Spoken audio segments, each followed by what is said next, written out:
Un gros dossier puisque le logement c'est important, le logement dans cette émission c'est fréquent. Et le logement, bah c'est pas pour maintenant. Le logement c'est maintenant, non pas du tout. Un article de Lucie Delaporte, bah, du coup bien nommé pour parler de ça. Désolé, je me mets un rire de psychodélique pour l'occasion. Sur Airbnb, on avait vu une fois l'absence ou la très timide tentative de légiférer un petit peu sur... Oui, peut-être qu'il faudrait qu'il y ait un petit pourcentage de moins ou deux de location en Airbnb, étant donné que là, ça commence à faire 20% des... 20%? Ah oui, quand même, 20% des trucs qui ne peuvent pas être loués à l'année. Oui, c'est quand même compliqué. Attendu depuis près d'un an, les mesures pour encadrer les locations touristiques de courte durée, Airbnb, frappent par leur vacuité. C'est souvent le cas. Malgré la fronde des élus et des collectifs d'habitants qui ne peuvent plus se loger dans certaines zones, le gouvernement continue de procrastiner. Et sur des trucs pourtant ils se disent « Oui, nous, le volontarisme, on veut réformer les choses, on veut aller de l'avant, la modernité... » Là, 14 mesures. Attention, vous n'êtes pas prêts. Vous êtes attaché à votre siège, même si vous n'êtes pas dans une voiture. Mettez quand même une ceinture de sécurité, vous n'êtes pas prêts.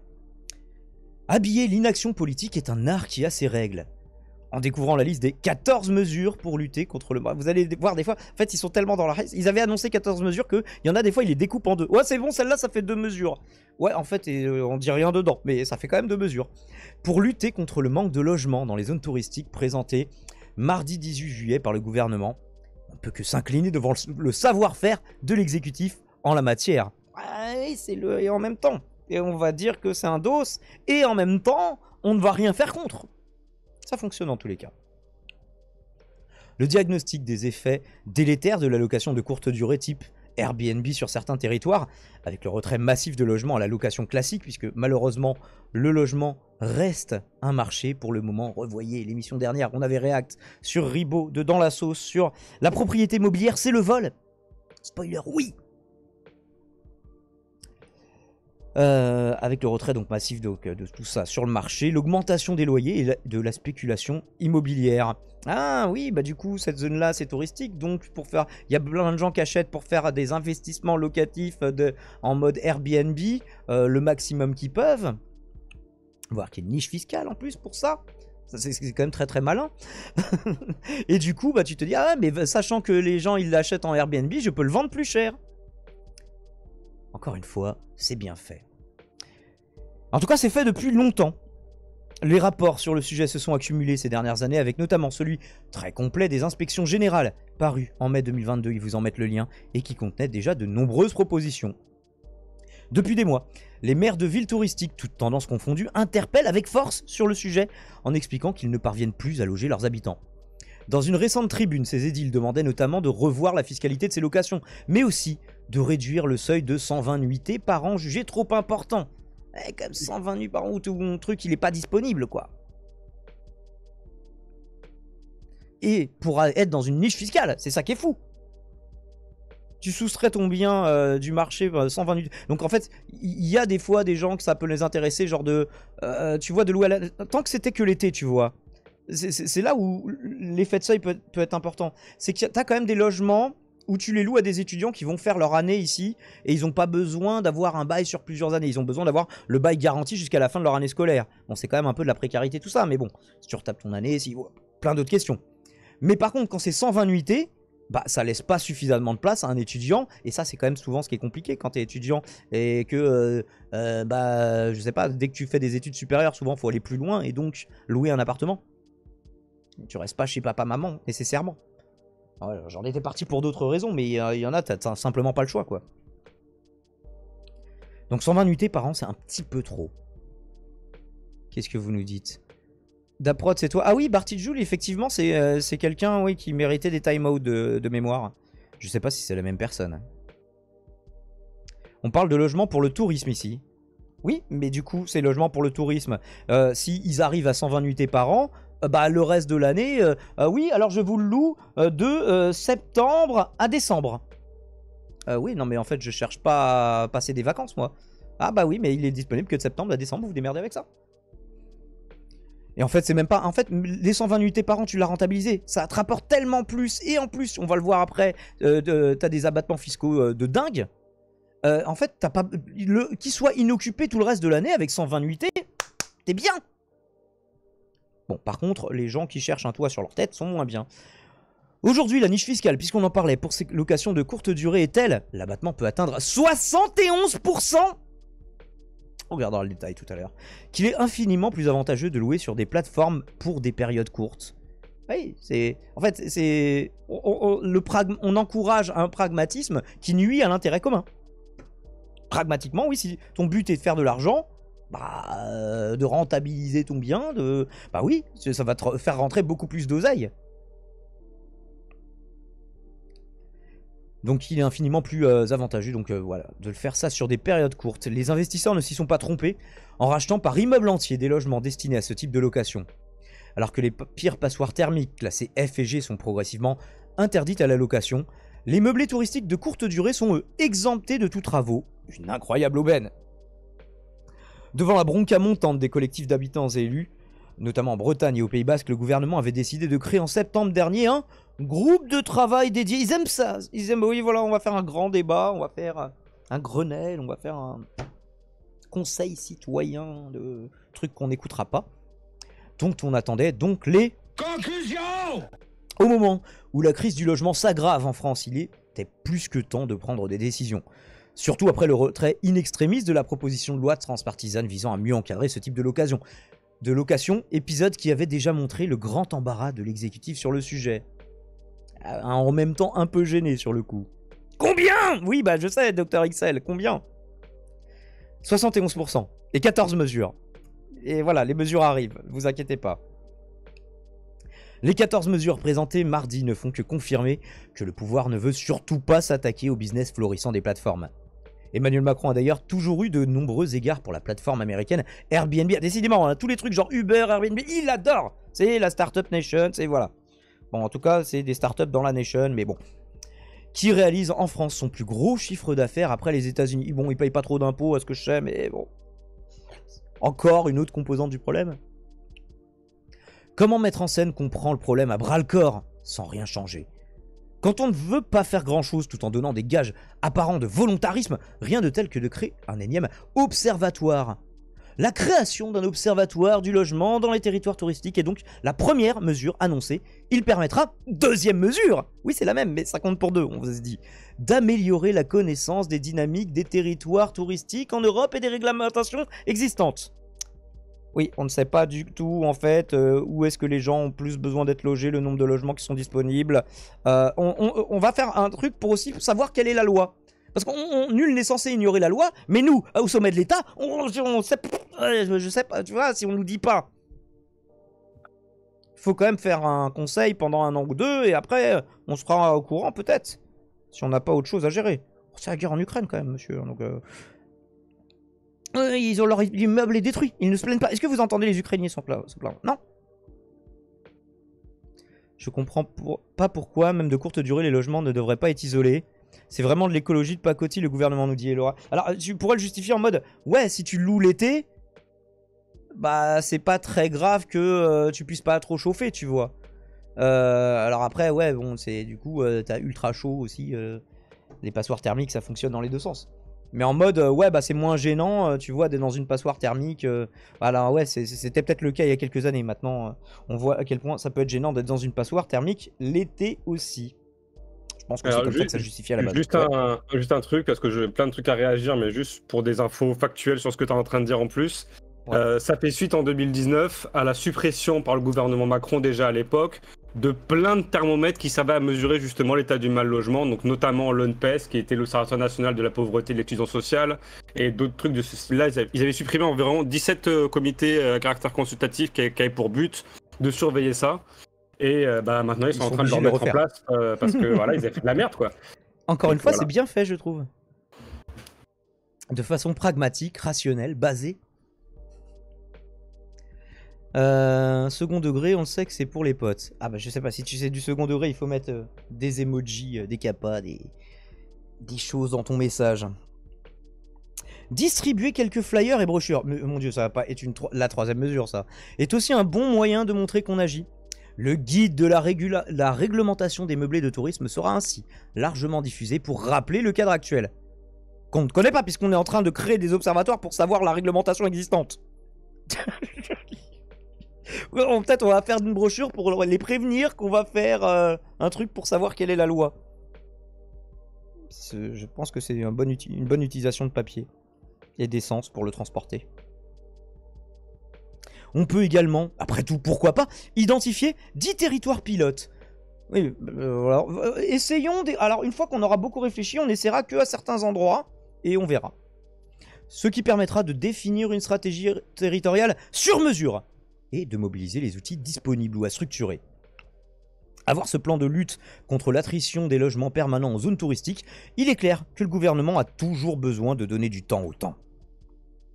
La 6e mesure est sans ambiguïté, puisqu'elle pose le principe que le gouvernement va, je cite, « engager des réflexions sur la fiscalité des revenus locatifs afin de favoriser les locations de longue durée. Sacrée décision après un an de travail. » Oui, ils vont engager des réflexions.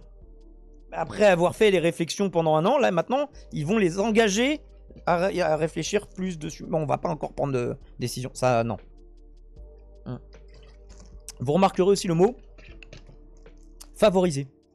De l'incitatif, c'est-à-dire on va favoriser les locations longue durée. Donc, on va encore faire des cadeaux supplémentaires aux propriétaires, et souvent multipropriétaires, qui louent à longue durée. En fait, c'est pas ça. C'est qu'il faut faire des trucs dissuasifs sur ceux qui font du Airbnb. C'est dans l'autre sens. Et ça rapportera plus d'argent, vous êtes cons, quoi. Ouais, ils vont te dire, bah non, parce que du coup, en fait, ça rapportera plus d'argent par personne qui continue de louer en Airbnb, mais il y aura moins de gens qui louent en Airbnb. Oui, mais si tu veux loger des gens, en fait, quel est le plus rationnel? Bon, on vous laisse un an de plus, du coup, tant pis, les gens iront dormir dans la rue. Les cabinets d'Olivier Klein, ministre délégué au logement, et d'Olivia Grégoire, ministre délégué au tourisme, ont expliqué que la discussion fiscale serait renvoyée au prochain projet de loi de finances à l'automne 2023. Ah, bon, bah on attendra jusque-là. Avant l'hiver, c'est... voilà, quand même. Bon, pour en discuter, par contre... En octobre 2022, le gouvernement avait déjà retoqué les amendements visant à supprimer la niche fiscale qui dope ces locations pour se donner le temps de la réflexion. Décidément, encore un an de gagné donc pour Airbnb et consorts. Oui, pas un an de gagné pour les gens qui galèrent à trouver un appart et à qui on leur demande 48 fiches de paye avec 5 fois le montant du loyer, plus des garants. Sur l'exemption de travaux pour les passoires thermiques, le gouvernement renvoie la patate chaude vers les maires, 12e mesure, qui seront libres d'appliquer la réglementation ou non. Alors c'est bien parce qu'en plus il le présente en disant, alors attention, maintenant les trucs de classe F et G, ça rigole plus. Maintenant on tape sur les doigts. Mais vous appliquerez que la loi que si vous avez envie. Du coup, je sais pas, il suffit que... yes, it's a me, Mario. Peu de clientélisme. Et merci Endless d'avoir offert un abonnement à Seigle Fumeux. Un gros Daniel à toi Endless. Sur l'exemption de travaux, donc voilà, ça on l'a vu, on refile la patate chaude. Seule vraie annonce, le nombre de communes habilitées à surtaxer les résidences secondaires, parce qu'elles sont situées sur des zones touristiques très tendues, va passer de 1100 à 3700. Potentiellement, ouais, c'est-à-dire que du coup, soit ça fait rentrer plus d'argent, ça effectivement, ça c'est au moins, il y a au moins ça. C'est trop peu, évidemment, mais on va s'en contenter pour le moment. C'est l'os qu'on nous donne à ronger. Soit ça va faire rentrer plus d'argent, soit il y a des personnes qui vont se dire « Ah bah non, du coup, si on me surtaxe, je préfère vendre. » Oui, mais tu vas vendre à quelqu'un pour qui ce sera peut-être sa résidence principale. Donc, moi je préfère qu'il y ait plus de gens qui aient une résidence principale. Mais là encore, c'est la municipalité. Ah, pas de chance! Ça, il faudrait le truc de Motus. Avec la boule noire, quoi. Je le fais bien ou pas? Non, je le fais pas très bien. Faites des dons quand même pour l'imitation, parce que elle était faite avec du cœur. Donc c'est la municipalité qui décidera là encore si elle veut aller jusqu'à majorer de 60%, c'est voilà, ce dont il est question, la taxe d'habitation sur ces logements. Airbnb qui, comme l'avait révélé Mediapart, a débauché en janvier un ancien membre du cabinet d'Elisabeth Borne. Tiens, bah ça va pantoufler un peu ici. Pour faire son lobbying devant la perspective d'un raidissement de la réglementation, peut en tout cas souffler. Voilà, il est rassuré. Voilà, on passe de 1100 à 3000, ça va pas, oui. On aurait pu s'attendre à pire.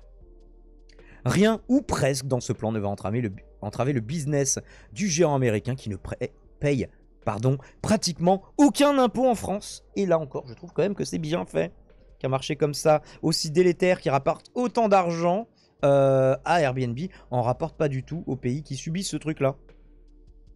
Avec tous les impacts négatifs que l'on imagine. Aska, je crois que tu avais beaucoup de choses à dire. Et vous aussi d'ailleurs, c'est la Radio Libre. Si vous souhaitez monter en vocal, nous dire ce que vous en pensez, let's go. Ah, beaucoup de choses à dire. Après, c'est un sujet de logement qui me parle beaucoup. Mais j'ai bien imaginé un truc. Qu'est-ce que tu penserais, genre si dans tous les cas, parce que souvent en fait on pense à un système idéal et on parle du système d'aujourd'hui, mais on pense pas trop à la transition. Mais si demain on disait par exemple comme transition, à partir du moment où tu as un logement, il y a un loyer qui doit être payé, et si t'as personne dedans, eh ben c'est à toi de payer le loyer.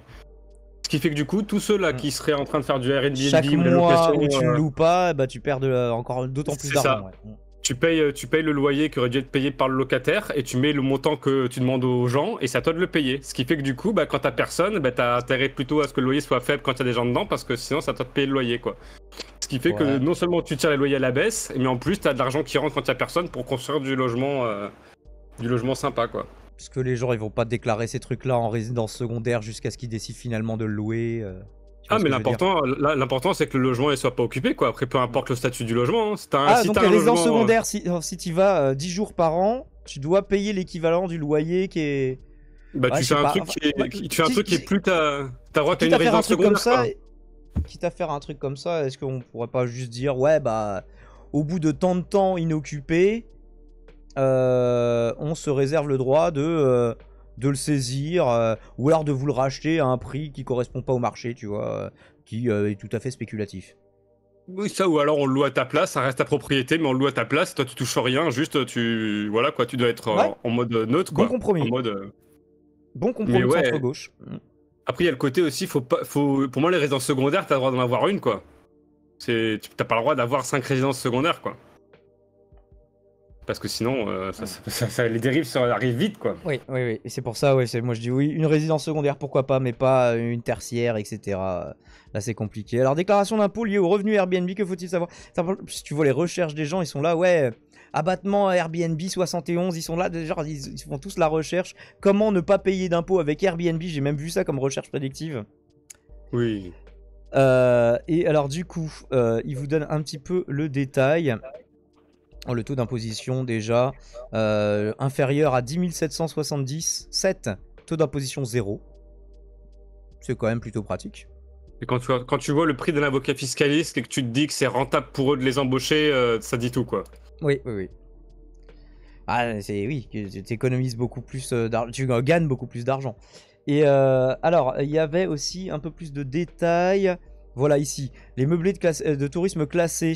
Donc voilà, un abattement de 71% au lieu de 50% dans le cadre d'une déclaration au régime micro-BIC.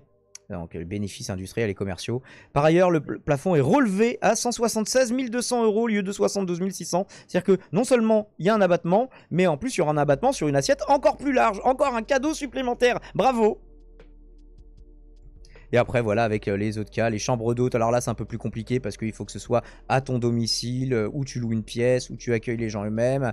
Mais après, il y a des expériences Airbnb.